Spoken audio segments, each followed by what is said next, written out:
In the quiet hush of dawn, a new light breaks across the valley, painting the sky in hues of gold and rose. But for Adam and Eve, the morning brings a familiar sorrow. By the gentle river, they remember Abel, a wound that time has not yet healed.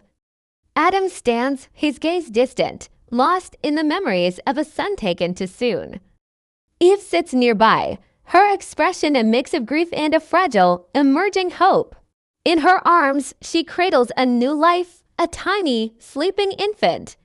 She looks from Adam to the baby and whispers, her voice soft but clear, "God has granted us another, a gift of hope to fill the emptiness."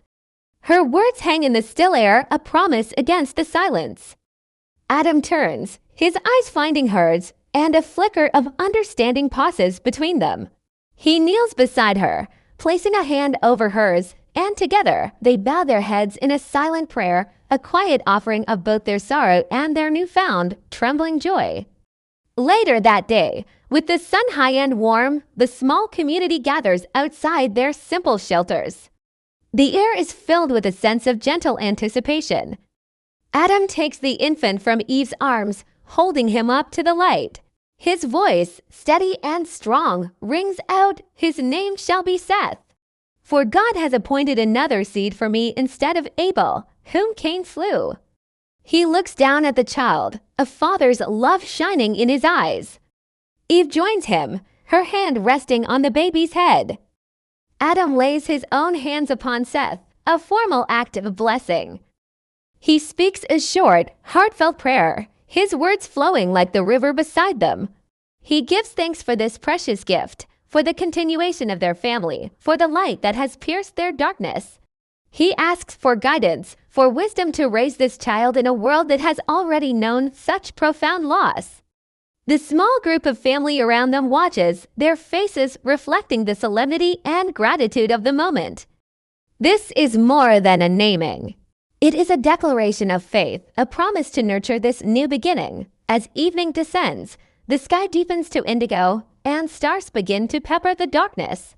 A warm fire crackles at the center of their camp, casting dancing shadows on the faces of the family. The air is cool, and the sounds of the wilderness provide a natural symphony. Adam gathers them close, preparing to lead them in their evening worship. It's a simple ritual, one born from their own experiences of walking with God. He raises his hands, not in a grand gesture, but in a humble posture of receiving. His voice is low, a reverent murmur as he speaks to the Creator, recounting the day's blessings and acknowledging their dependence on his provision. Eve sits beside him, humming a soft, melodic tune, a wordless hymn that flows from her heart. She holds Seth, who is awake now, his wide, curious eyes fixed on the flickering flames and the earnest expression on his father's face. He is too young to understand the words, but he can feel the peace, the reverence, the love that fills the space around the fire. This is his first lesson in faith, not through doctrine, but through lived experience, through the quiet, consistent devotion of his parents. He is wrapped in the warmth of the fire and the security of his family's worship.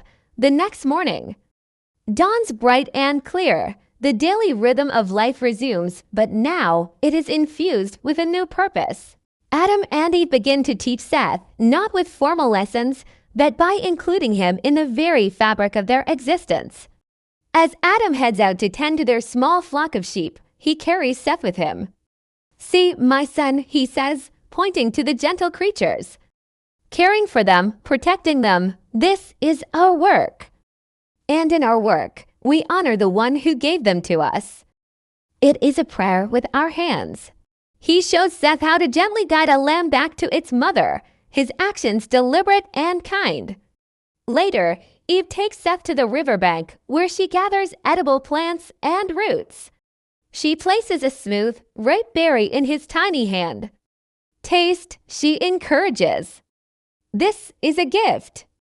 Every fruit we gather, every drop of water we drink, is a sign of his goodness. When we gather our food, we are also gathering his blessings. Our gratitude is our worship through these simple, daily tasks, tending the animals, gathering food. Drawing water from the river, Adam and Eve are weaving faith into the core of Seth's being. They are teaching him that worship isn't confined to a specific time or place, but is a continuous act of gratitude, a way of living in harmony with the world and its creator. Every sunrise is a call to prayer, every meal a sacrament, every task an offering. For Seth, the world is his temple, and living is an act of faith. And so, in the heart of the wilderness, a new generation learns to walk with God, guided by the enduring love of the first family. Thanks for watching. Please like and subscribe for more stories of faith and hope.